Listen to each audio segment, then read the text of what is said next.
Good afternoon. Afternoon. Good afternoon. We're back at it again with my new series, my testimony on Twitch every Sunday. Um, so I got my camera working. It turns out I had to just unplug and replug it back in. Um, but yeah, so introduction. So this is a series. I call it a series, but it's like more of a every Sunday thing where this is not the mic. This is the mic. Where I share my testimony and like hope to reach other people where they're at, by spreading the gospel, or like just reading together, talking with each other, like conversing with each other, about what we know. I'm not a seasoned Christian. I just want to put that out there. I'm not a seasoned Christian at all. In fact, I still consider myself a baby Christian.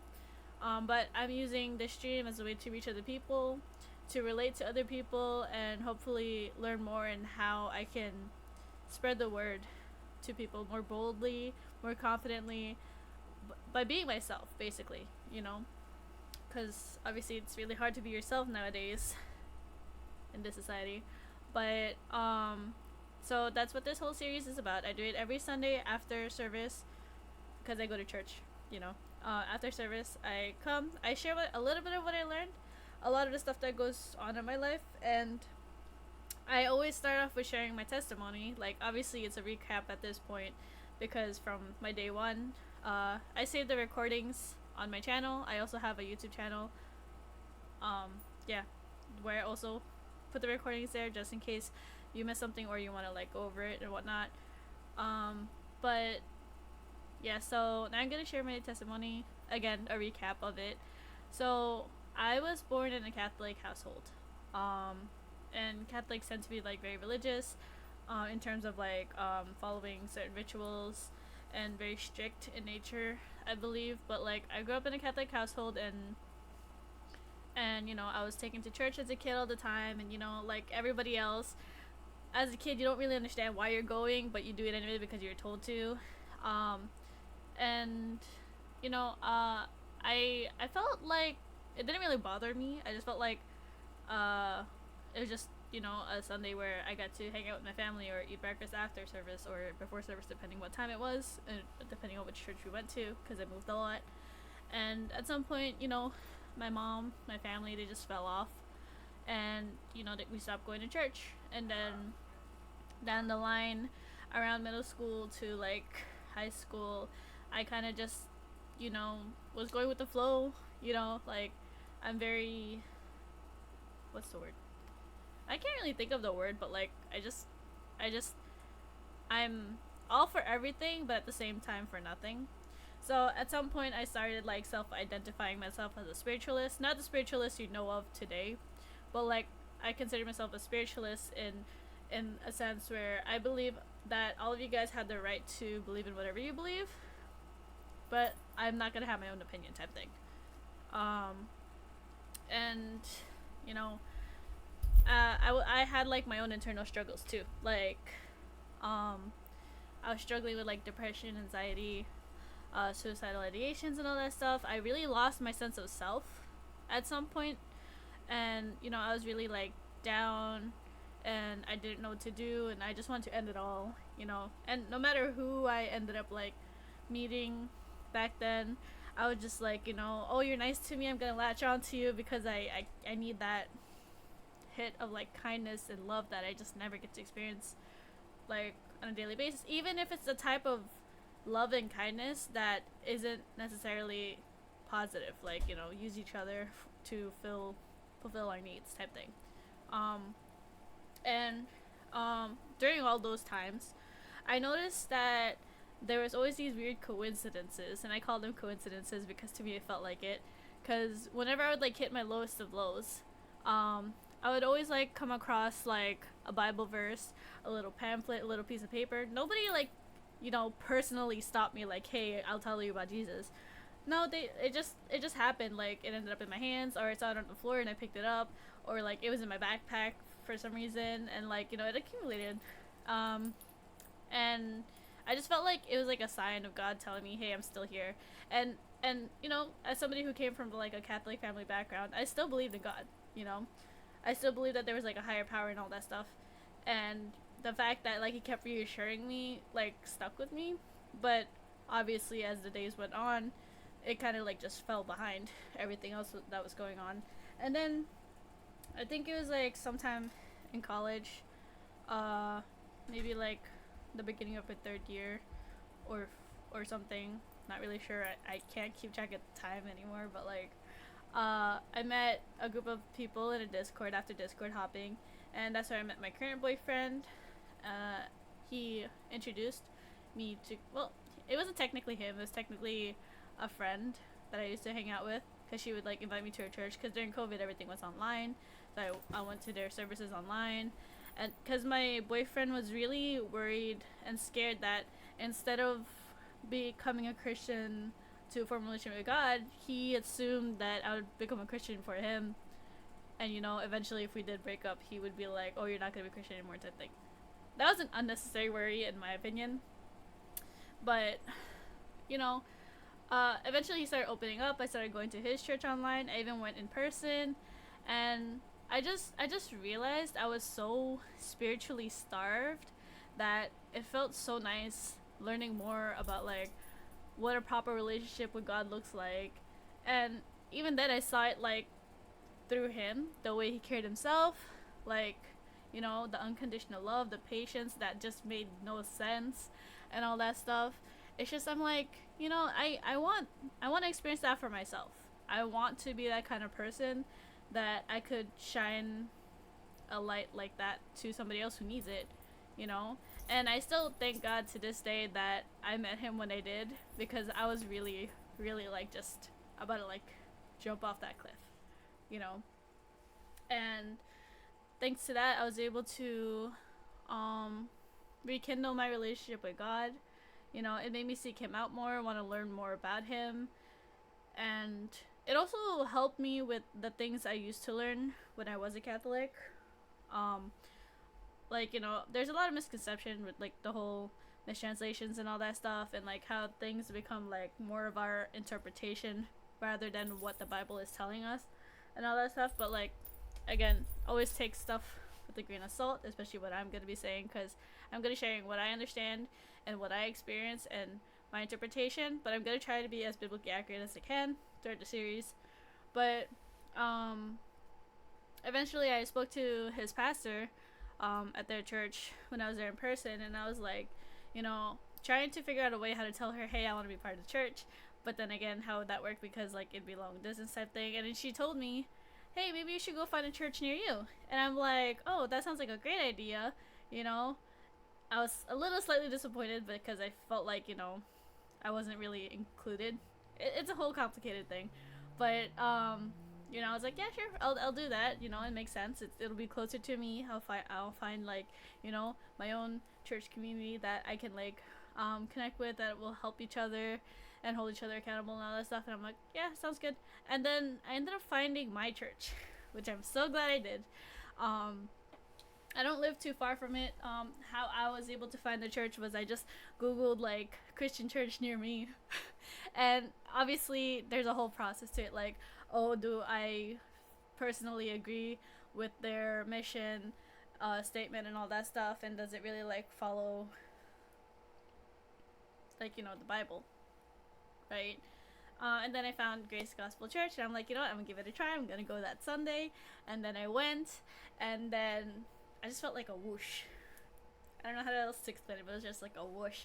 Like, hello, you're welcome here. And this is before I even walked up to the welcoming team. The moment I walked through those double doors, I just felt that God gave me a huge hug and said, you are home, type thing. That's now I'm starting to figure out how to explain the whoosh.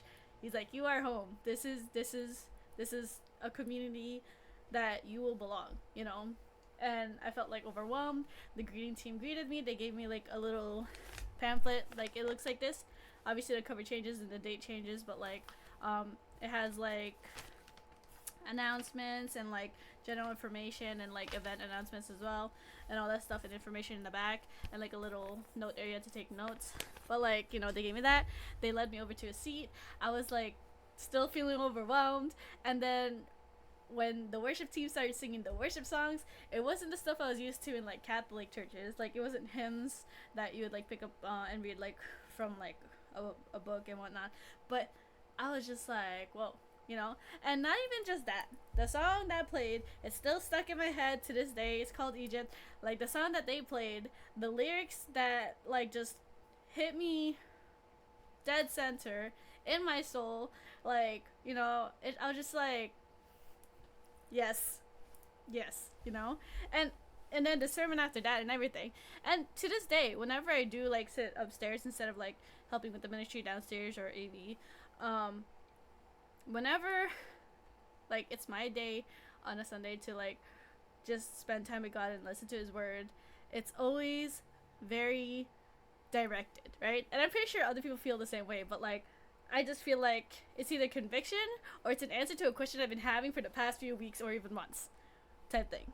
But yeah, amazing. Like I just feel a lot different in general too, right? I didn't notice it right away. I still probably don't even notice it. This is just like general overlook of how I feel like I changed. I feel a lot happier. I curse less. I used to curse like a sailor. Trust me, I really did. Like you know, I feel happier. I feel like there's a place I can go now. It might not even be a physical place. I could just like spend time praying to God, but like there's somewhere I can fall back to where I won't end up where I was before all this, you know? And that actually answered my wish originally that I mentioned earlier, like how I wanted to be more like that. I might not be the most patient person.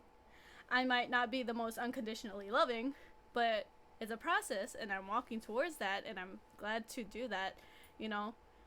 But yeah, so that's like a very general recap. Um, but TLDR, was a Catholic, self-proclaimed spiritualist. I met people God sent my way to help me, you know, rekindle my relationship with Him and became a Christian. I even found my own like home church after all that, you know. And it's really hard to find home churches for people because like some people who do accept Jesus as their Lord and Savior, some people end up going to a church where it doesn't feel right with them. And this is all very like individual, right? It's not like I'm saying all of certain churches are bad. No, it's some people feel better in a place where they feel like they belong without forcing themselves to change. Well, change in a bad way, if that makes sense. Because yes, we are supposed to change in a good way. We're supposed to become more like Him, more like Jesus. But some churches are like have like subtle like, oh, I don't feel like I fit, even though they're nice, right? Like they're just like discord, I guess. I don't really know how to explain it. I'm not gonna go into it. I might confuse you people, but like, you know, it's hard to find. I understand it's hard to find your home church. I got lucky that I did it on my first try.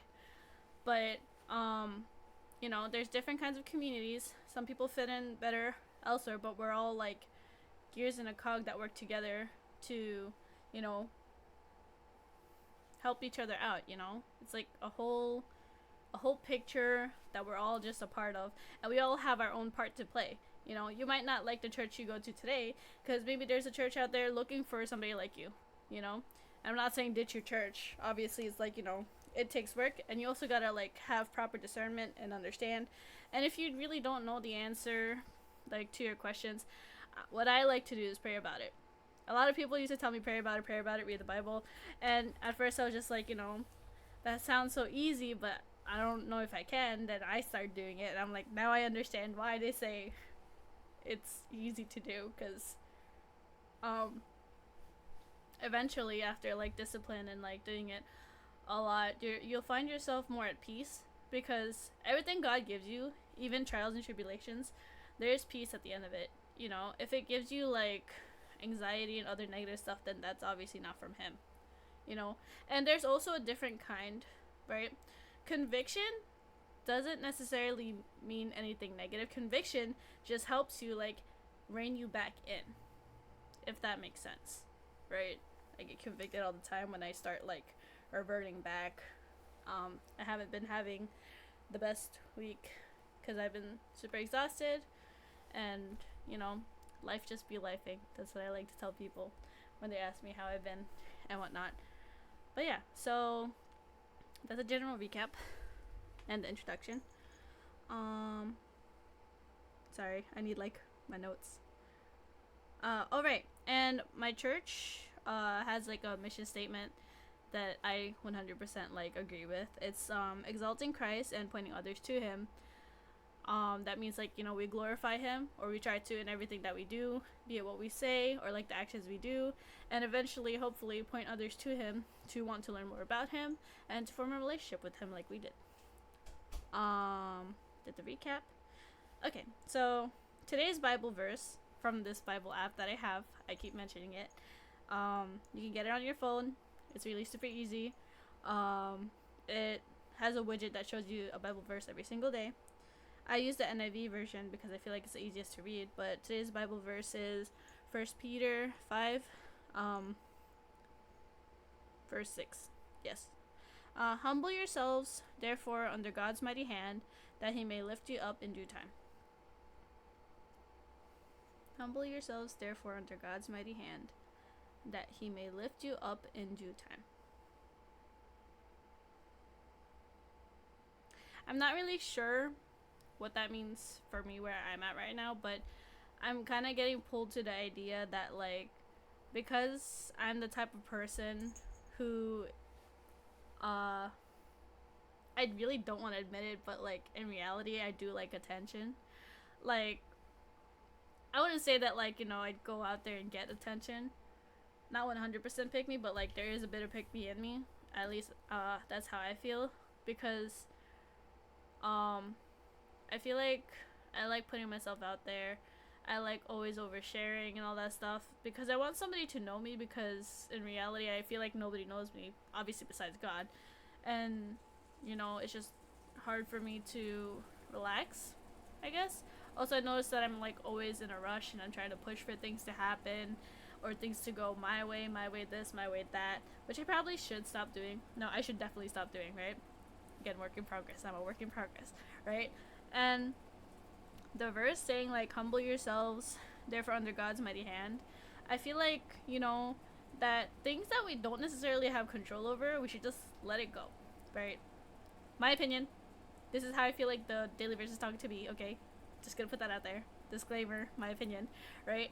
Like, a lot of the things we try to control ourselves that ends up overwhelming us and overworking us is something we should just give up to God, you know? Give it up to Him. He's in control. And, you know, that He may lift you up in due time. You know, like, everything is within God's time, right? It doesn't go our way the way we want it when we want it. It's when God knows that we're ready, right? When God knows that we're ready, then He'll give it to us, right? Because I hear this a lot from other people, like testimonies about like, oh, a lot of Christians become Christian because like they pray to God saying like, oh, I want this, I want that now type thing, and God has His own time for that. Like, you know, our wants and our wants and our needs that we believe we are right about or we know about is wrong and completely different from what God knows. TLDR, I feel like the daily verse to me specifically, how I feel it's speaking to me, is that I should relax and slow down and give it up to God, let Him handle it, and in due time, things will happen the way it was intended. I kind of went on a really weird, jumpy rant there. I hope I made sense. Kind of. But yeah, before we start continuing reading on Matthew 5, I just want to share a worship song with you guys. It's called Reign Above It All, by Bethel Music, I think. And yeah, I just want to share that worship song with you guys, like, because one of the things that really pulled me to my home church was like how worship songs speak to me, even in general, like when I feel like I'm lost and like afraid and like anxious and all those negative feelings. If praying doesn't work for you, if opening the Bible doesn't work for you, some people, for them, worship music works for them, and I like singing, so yeah, I'm gonna share that with you guys now.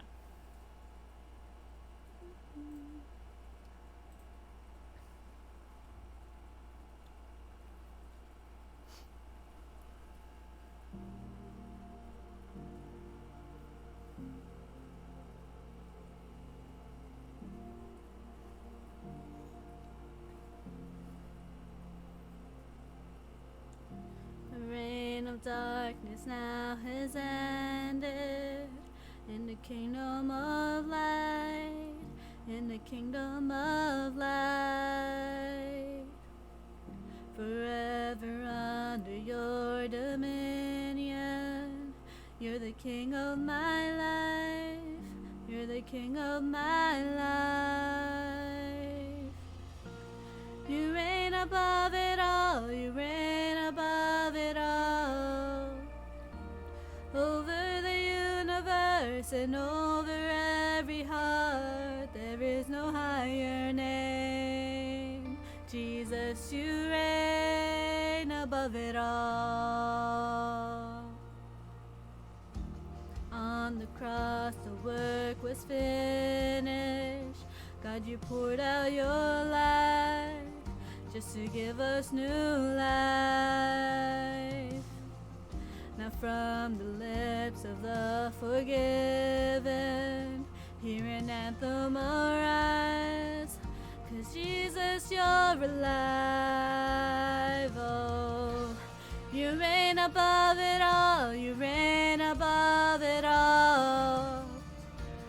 Over the universe and over every heart, there is no higher name. Jesus, you reign above it all. Let all of heaven and the earth erupt in song. Sing hallelujah to the everlasting one. There is no higher name. Jesus, you reign above it all. You reign above it all.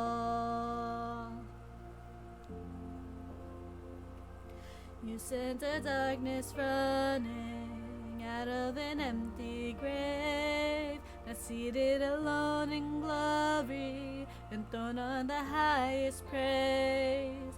You sent the darkness running out of an empty grave, now seated alone in glory, enthroned on the highest praise. You sent the darkness running out of an empty grave, now seated alone in glory, enthroned on the highest praise.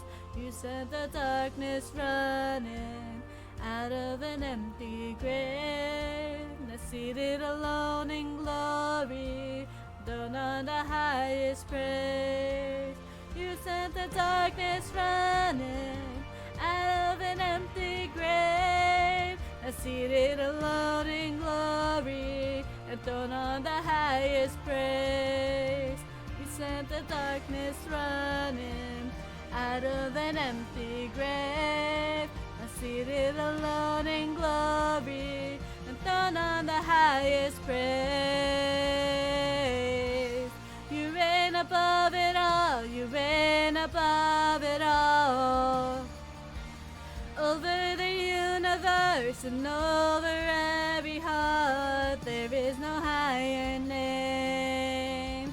Jesus, you reign above it all. Let all of heaven and the earth erupt in song. Sing hallelujah to the everlasting one. There is no higher name. Jesus, you reign above it all. You reign above it all. Yeah, you reign above it all. You reign above it all.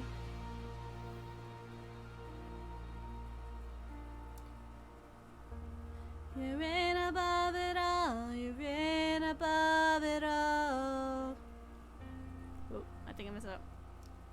Jesus, you reign above it all.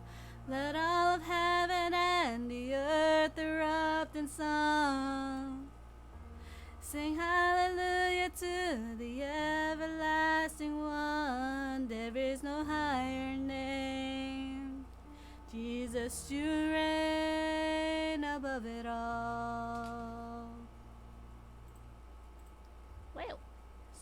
kind of messed up like towards the end. Cause I don't know. No, I do know how to explain this. So, not excusing myself. I do have like a specific format I typically follow, and it's the one that my church sings. So I messed up towards the end because got a little confused. But yeah, so that's the worship song for today. Today we're gonna read from Matthew 5. Continuing on from last time, we finished reading Matthew 4. Now we're gonna read on Matthew 5. I'm gonna be reading from my Bible app. Alrighty. Now when Jesus saw the crowds, he went up on the mountainside and sat down. His disciples came to him, and he began to teach them. He said, "Blessed are the poor in spirit, for theirs is the kingdom of heaven. Blessed are those who mourn, for they will be comforted. Blessed are the meek, for they will inherit the earth. Blessed are those who hunger and thirst for righteousness, for they will be filled. Blessed are the merciful, for they will be shown mercy. Blessed are the pure in heart, for they will see God. Blessed are the peacemakers, for they will be called children of God. Blessed are those who are persecuted because of righteousness, for theirs is the kingdom of heaven. Blessed are you when people insult you, persecute you, and falsely say all kinds of evil against you because of me. Rejoice and be glad, because great is your reward in heaven, for in the same way they persecuted the prophets who were before you. You are the salt of the earth, but if salt loses its saltiness, how can it be made salty again? It is no longer good for anything except to be thrown out and trampled underfoot. You are the light of the world. A town built on a hill cannot be hidden. Neither do people light a lamp and put it under a bowl. Instead, they put it on its stand, and it gives light to everyone in the house. In the same way, let your light shine before others, that they may see your good deeds and glorify your Father in heaven. Do not think that I have come to abolish the law or the prophets. I have not come to abolish them, but to fulfill them. For truly I tell you, until heaven and earth disappear, not the smallest letter, not the least stroke of a pen, will by any means disappear from the law until everything is accomplished. Therefore, anyone who sets aside one of the least of these commands and teaches others accordingly will be called least in the kingdom of heaven. But whoever practices and teaches these commands will be called great in the kingdom of heaven. For I tell you that unless your righteousness surpasses that of the Pharisees and the teachers of the law, you will certainly not enter the kingdom of heaven. You have heard that it was said to the people long ago, 'You shall not murder, and anyone who murders will be subject to judgment.' But I tell you that anyone who is angry with a brother or sister will be subject to judgment. Again, anyone who says to a brother or sister, 'Raka,' is answerable to the court, and anyone who says 'You fool' will be in danger of the fire of hell. Therefore, if you are offering your gift at the altar, and there remember that your brother or sister has something against you, leave your gift there in front of the altar. First go and be reconciled to them, then come and offer your gift. Settle matters quickly with your adversary who is taking you to court. Do it while you are still together on the way, or your adversary may hand you over to the judge, and the judge may hand you over to the officer, and you may be thrown into prison. Truly I tell you, you will not get out until you have paid the last penny."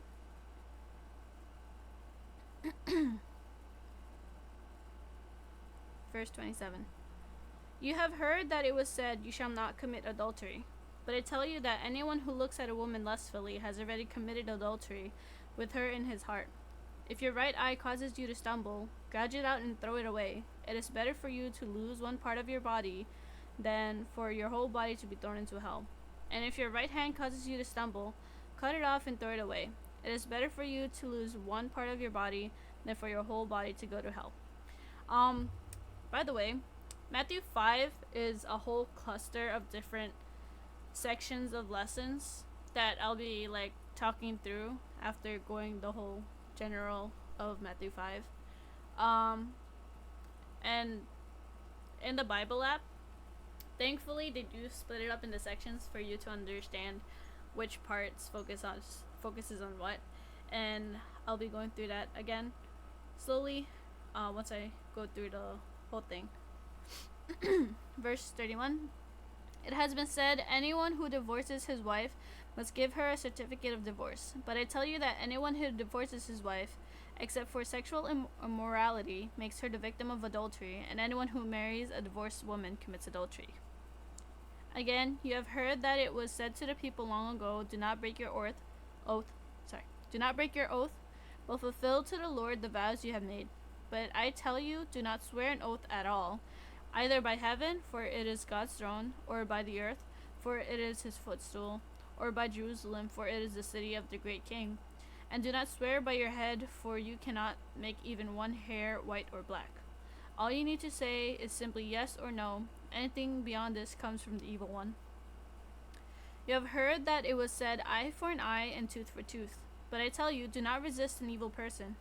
If anyone slaps you on the right cheek, turn to them the other cheek also. And if anyone wants to sue you and take your shirt, hand over your coat as well. If anyone forces you to go 1 mile, go with them 2 miles. Give to the one who asks you, and do not turn away from the one who wants to borrow from you. You have heard that it was said, love your neighbor and hate your enemy. But I tell you, love your enemies and pray for those who persecute you, that you may be children of your Father in heaven. He causes his sun to rise on the evil and the good, and sends rain on the righteous and the unrighteous. If you love those who love you, what reward will you get? Are not even the tax collectors doing that?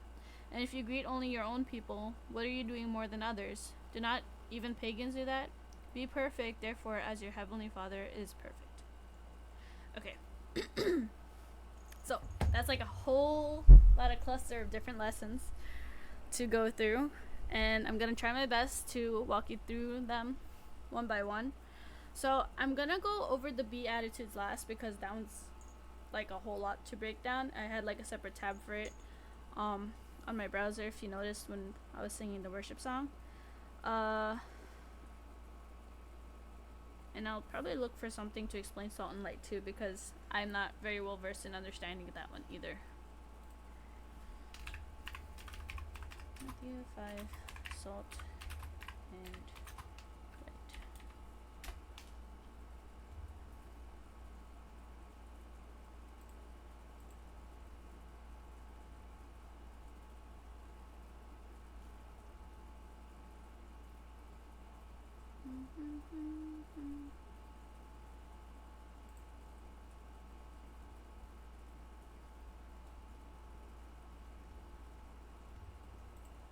I want like simple breakdowns because I also want to understand it. Let's see.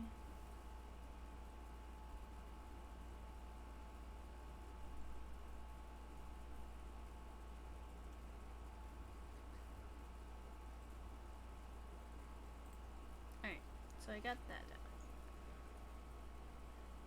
The fulfillment of law.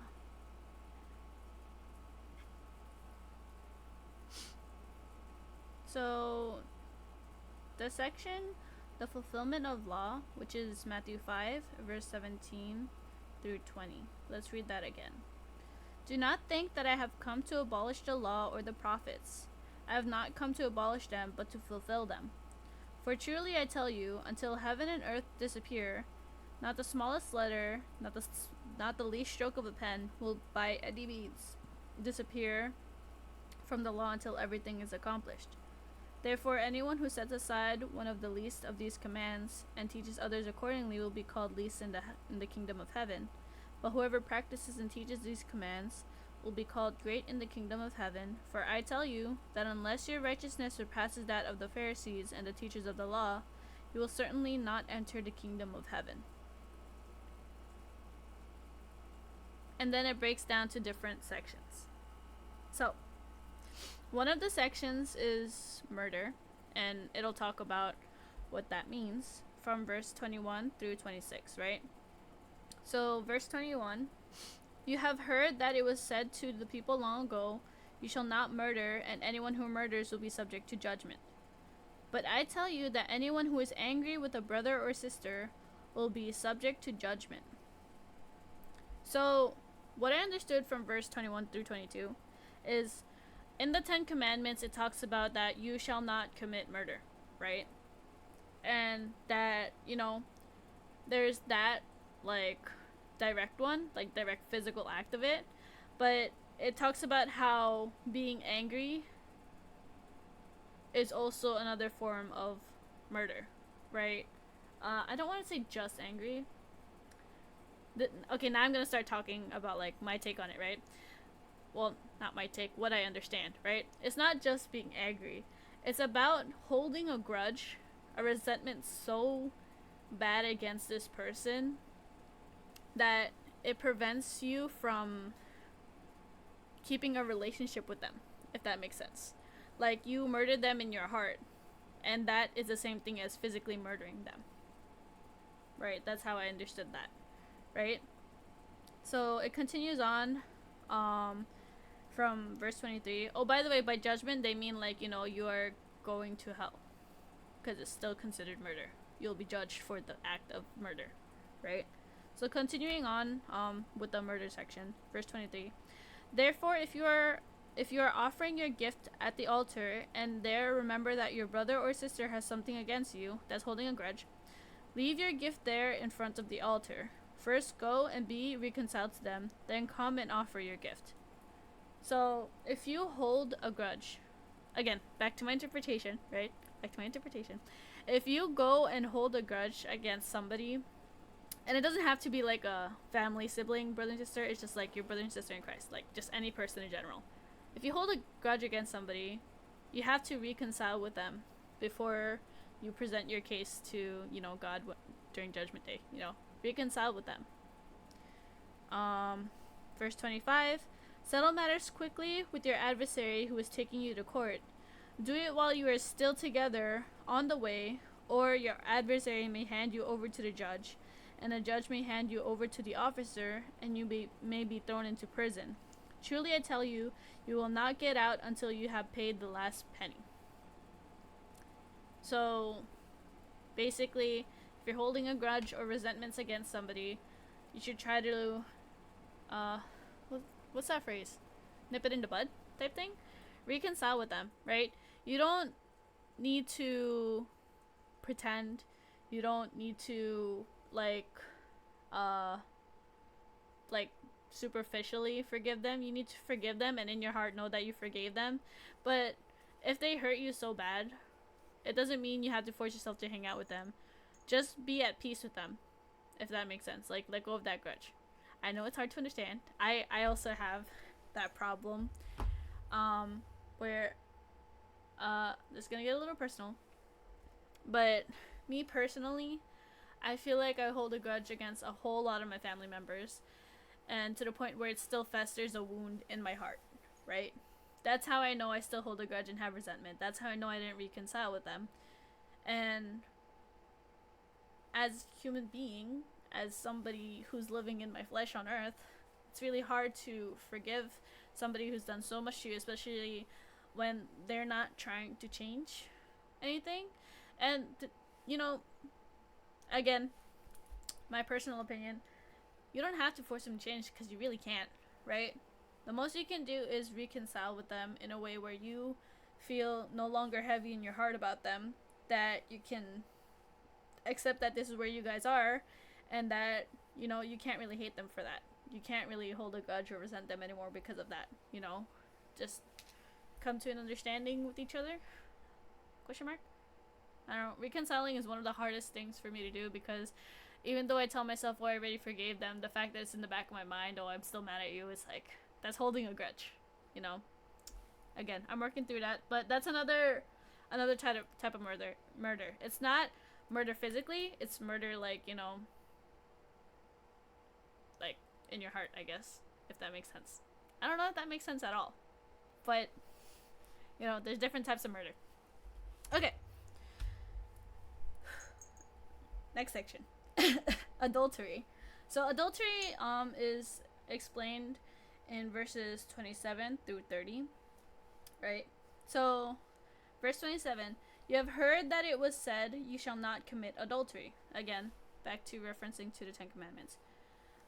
But I tell you that anyone who looks at a woman lustfully has already committed adultery with her in his heart.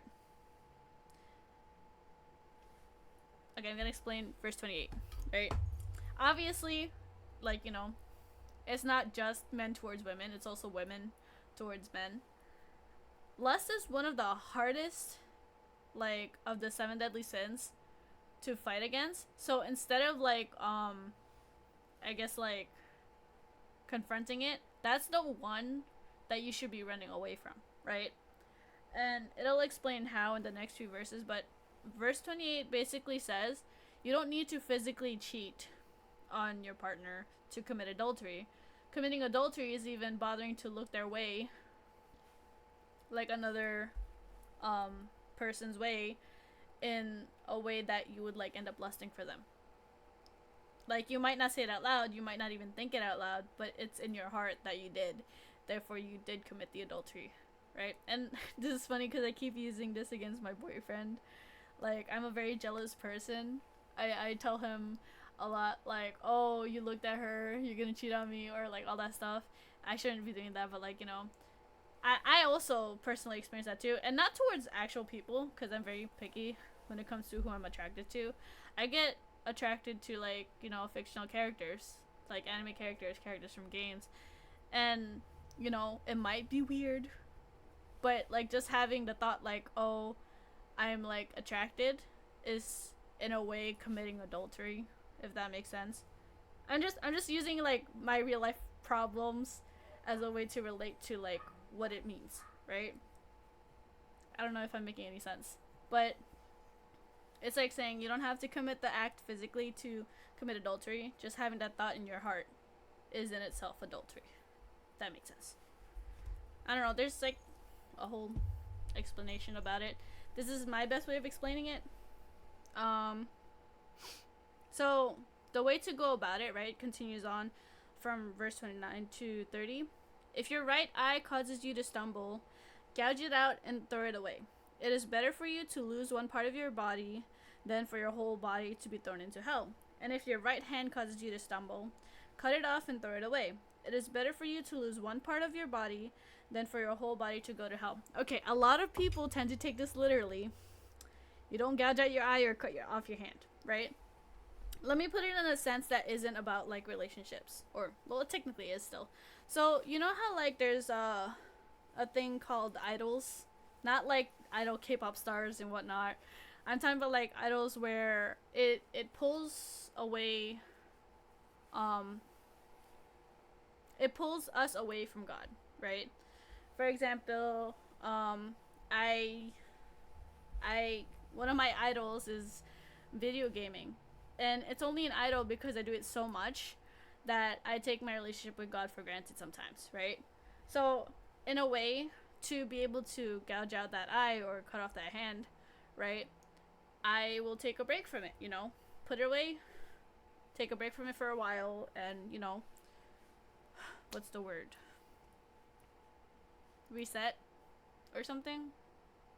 I don't know how to explain it. I'm like very fumbly on words right now. I haven't been getting sleep, but like, I recently noticed like there's an ad on Instagram when I was like scrolling through reels that if you notice you like use a lot of apps, this app can help you by locking that app until you spend some time with God and whatnot, right? That in a way is like cutting it off or whatever. So for example, if you feel like your phone takes up a whole part of your life that you no longer like spiritually feed yourself or spend time with God or like talk to him, you should put your phone down, put it away, keep it away from you for a while, no distractions, and try to reset and bring yourself back, if that makes sense. That's how we could apply these verses to our daily lives and whatnot. But to each their own. Not everybody has the same problem or idol and whatnot. And this is again my understanding of what I read from the text, right? Other people could interpret it differently, and that's for you to read and find out and ask for discernment from the Holy Spirit. There's the next section, verse 31 through 32. It's about divorce. It has been said, anyone who divorces his wife must give her a certificate of divorce. But I tell you that anyone who divorces his wife, except for sexual immorality, makes her the victim of adultery, and anyone who marries a divorced woman commits adultery.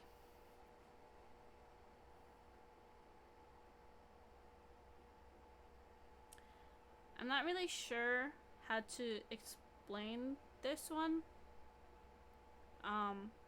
But my take, again, my personal take on it is like, um,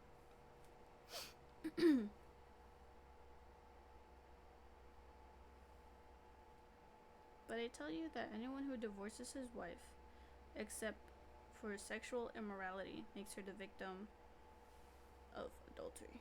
And anyone who marries a divorced woman commits adultery.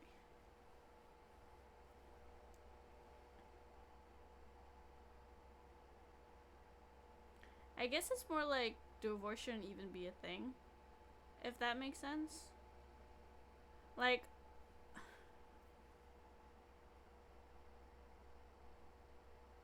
there's a whole can of worms I don't really want to explain right now.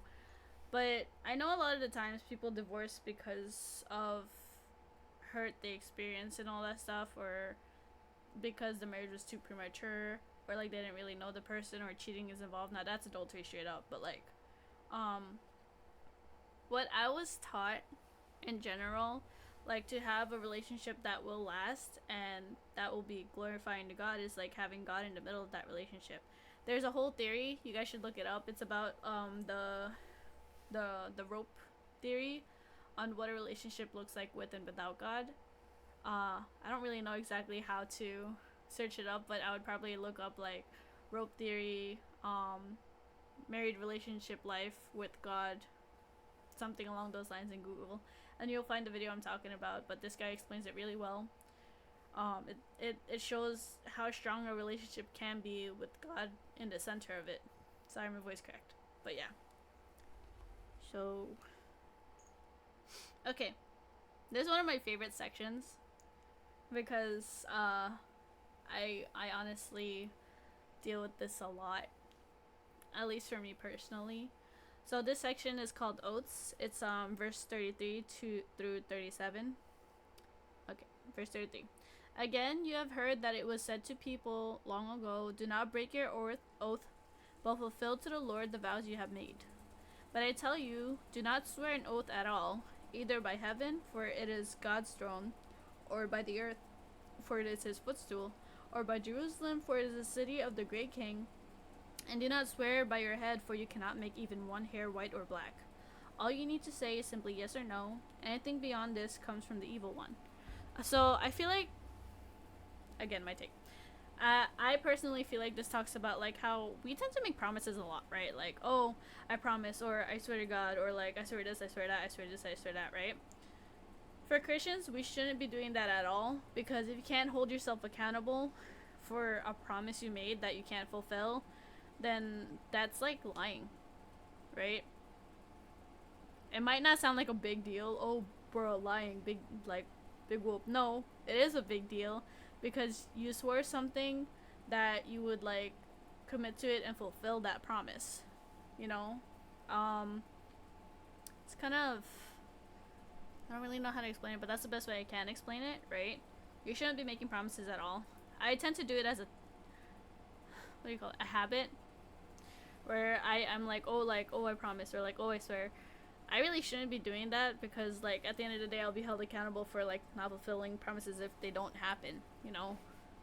Especially if it's something I can't personally like fulfill myself, like if it's something out of my control, because you know, I'm not like I'm just a person. I'm just a girl. But yeah. That's that section. The next section after that is eye for an eye. That's verse 38 through 41. Sorry, through 42. So verse 38. You have heard that it was said, eye for an eye and tooth for tooth.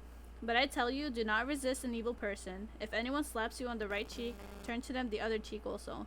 And if anyone wants to sue you and take your shirt, hand over your coat as well.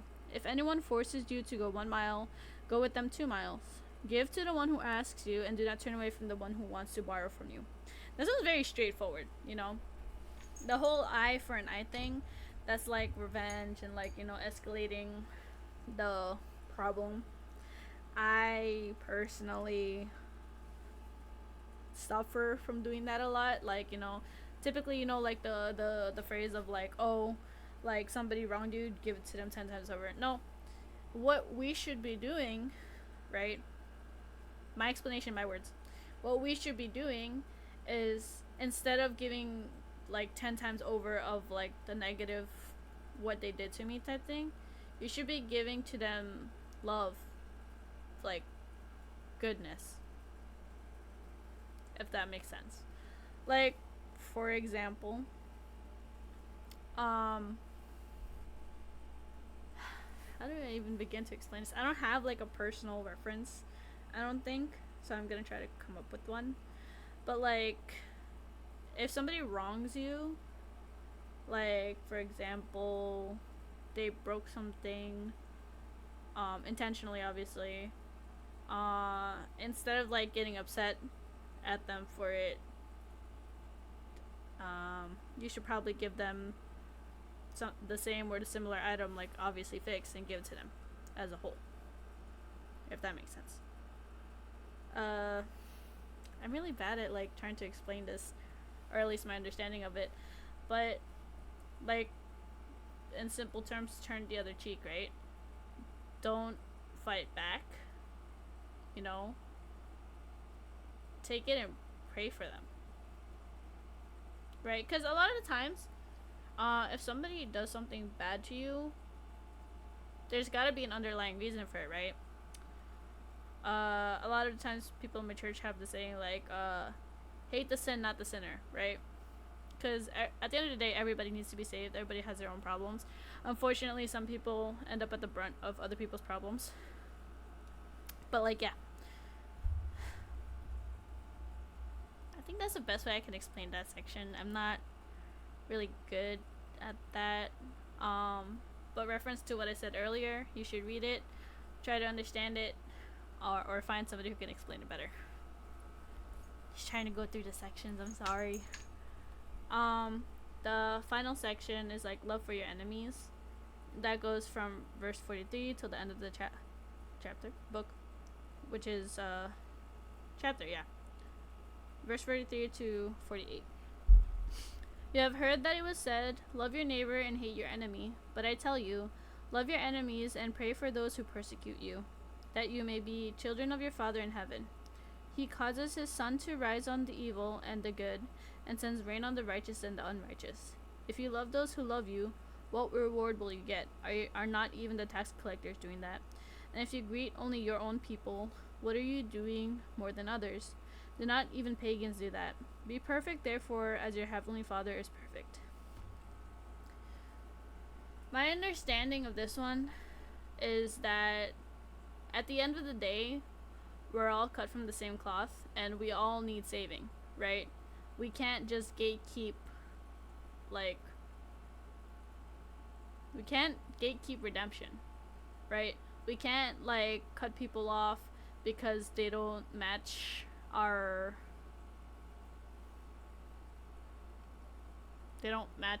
ideals or whatever, right? So same way you do with the neighbors you love and care for, you should also love your enemies, you know?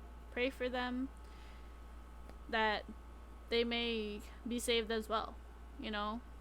Because if you really think about it, if you really think hard about it, we were that person too. Like, for example, if somebody's been bothering you a certain way or whatever, and you really just resent them for that, if you're really thinking hard about it, you were that person to somebody else too.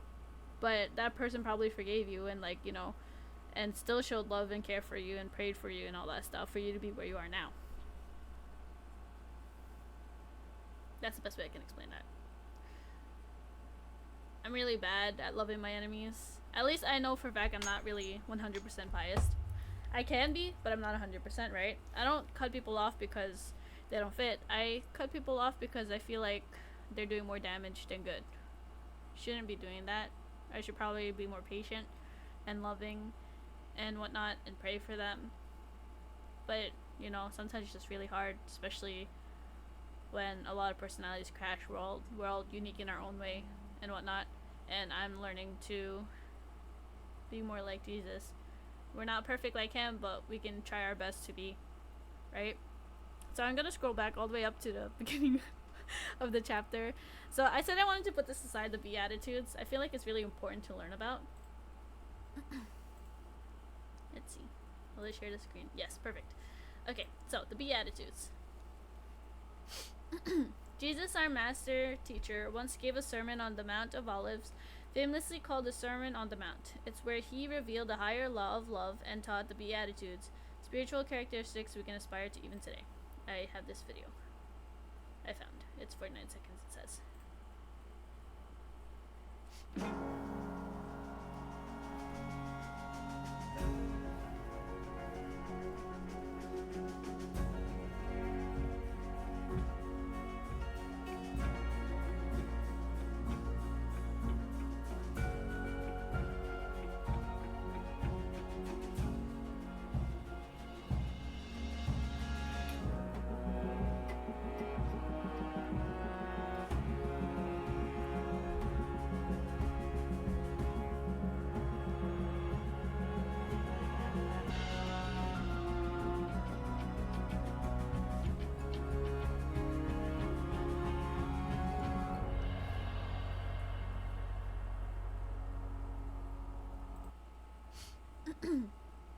So, Matthew 5, verses 3 through 12 talks about the Beatitudes. Blessed are the poor in spirit, for theirs is the kingdom of heaven. Blessed are they that mourn, for they shall be comforted. Blessed are the meek, for they shall inherit the earth. Blessed are they which do hunger and thirst after righteousness, for they shall be filled. Blessed are the merciful, for they shall obtain mercy. Blessed are the pure in heart, for they shall see God. Blessed are the peacemakers, for they shall be called the children of God. Blessed are they which are persecuted for righteousness' sake, for theirs is the kingdom of heaven. Blessed are ye when men shall revile you and persecute you, and shall say all manner of evil against you falsely for my sake. Rejoice and be exceedingly glad, for great is your reward in heaven, for so persecuted they the prophets which were before you. I don't know which version this was.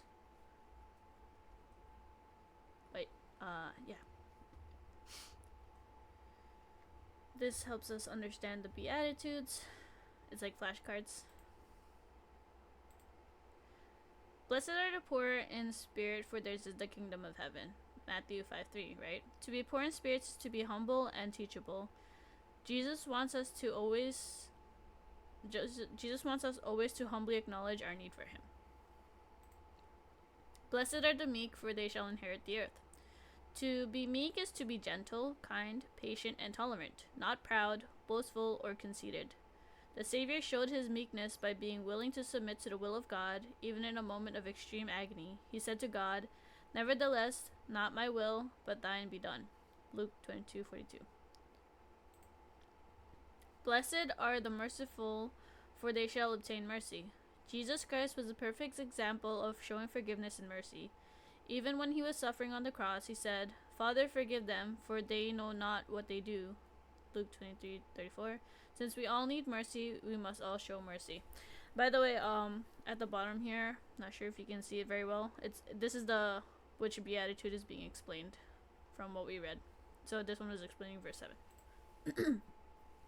Blessed are the peacemakers, for they shall be called the children of God. Another name Jesus has is the Prince of Peace. Jesus encourages us to follow his example by loving everyone so we can live together in peace.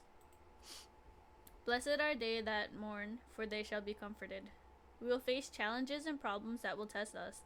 As we mourn our losses and trials, we are promised that we will be blessed as we endure.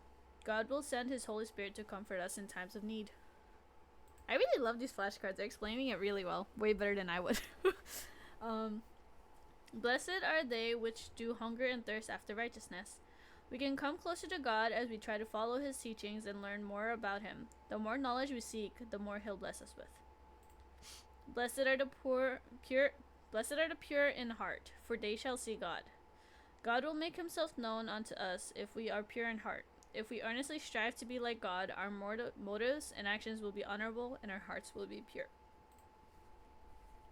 Blessed are those which are persecuted for righteousness' sake. We may face criticism for the way we live, what we believe in, and the things we do.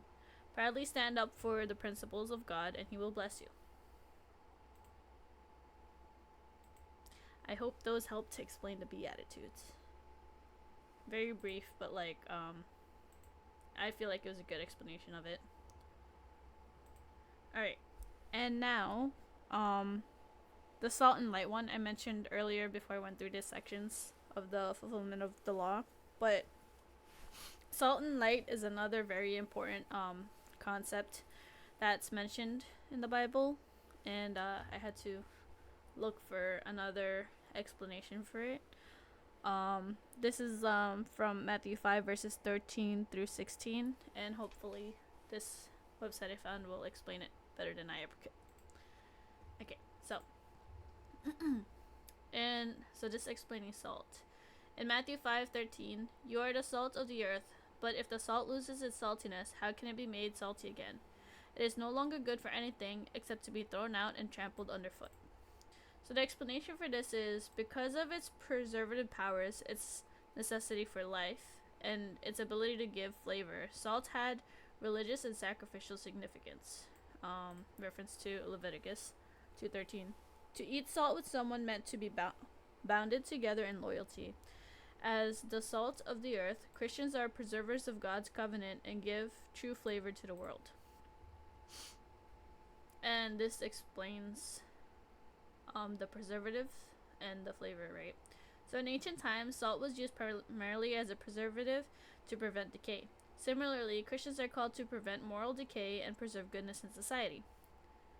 And for the flavor, salt enhances the flavor of food. Christians are meant to influence and enhance the lives of those around them positively, right? And Matthew 5:14 through 16 talks about light. You are the light of the world. A town built on a hill cannot be hidden. Neither do people light a lamp and put it under a bowl. Instead, they put it on its stand, and it gives light to everyone in the house. In the same way, let your light shine before others, that they may see your good deeds and glorify your Father in heaven. So, this part, I just want to say, this is how, I guess, a verse would explain what I meant when I said, when I met my boyfriend, he showed so much qualities of, you know, Jesus, that his light shone before me, that I was able to recognize that and want that for myself. You know, like I want to show others my good deeds and to glorify God to them, that they would want a relationship with him too, if that makes sense. Anyway, so the explanation of light. God is the true and uncreated light. In the Old Testament, light symbolizes God, reference to Isaiah 60, 1 through 3, the divine law, Psalms 118, 105, and Israel in contrast to other nations. In the New Testament, the Son of God is called light, referencing from John 1, 4 through 9, and 1 John 1 through 5. Light is necessary for clear vision in life itself. Faith relies on the divine light, and believers become sons of light, reference to John 12:36 and 1 Thessalonians 5:5, who shine in a perverse world, Philippians 2:15. So, explanation of the light illumination. Light provides clarity and guidance in darkness. Christians are called to illuminate the truth and provide moral and spiritual guidance. And visibility. A city on a hill is visible to all. Similarly, Christians should live visibly righteous lives that serve as examples to others. I feel like that's one of the things I struggle with. Again, as a baby Christian, I'm struggling shining light to others because, you know, as the human being, you know, we tend to sin a lot, even like minor ones, that it's hard for people to want to form a relationship with God, right? Because, you know, sometimes people really look at the negatives rather than the positives, right? I'm one of those people. But like, if you carry yourself a certain way, that you can spread light and goodness like through your actions and words, it'll move people, right? And that would be like ideal, honestly, being a light to somebody who are struggling and whatnot. I feel like I just went on a bunch of rants and jumped around sections and explanations and whatnot. I hope I didn't really confuse anybody, But if you guys have any questions in the chat, comments, concerns, let me know. If you have any prayer requests, also let me know at the chat. I normally leave information about my church, which I will, in the chat, for those who live nearby or just want to like make a phone call, you know, to learn more, because I'm doing my best to share what I know and what I'm learning myself and explain the best way I can, trying to be biblically accurate as possible. Oh, thank you, burpee.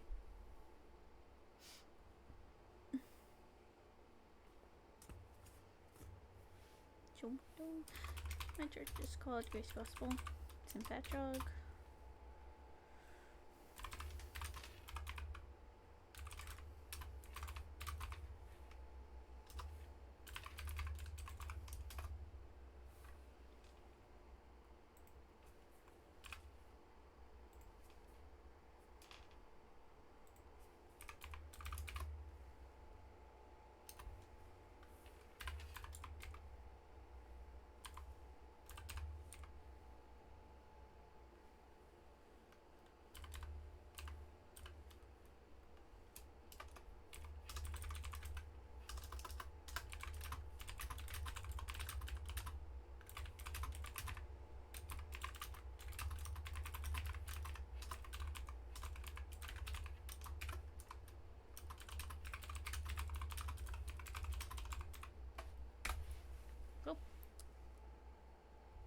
I should really add our website to that thing too.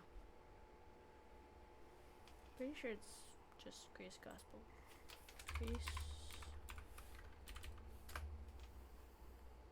GraceGospelChurch.com.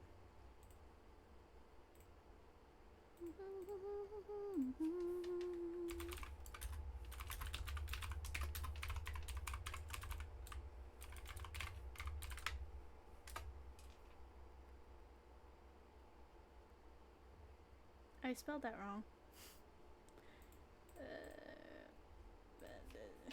GraceGospelChurch.com.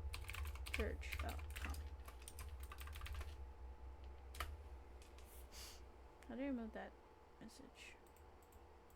Whatever. It's the second link, not the first one. If there's no any comments or questions in chat, I'm gonna end my stream soon. No prayer requests either.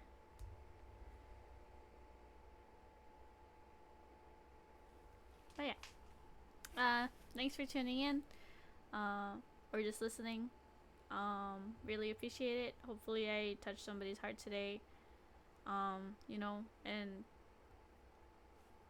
you know, I guess yeah, that's it. Thank you. Bye.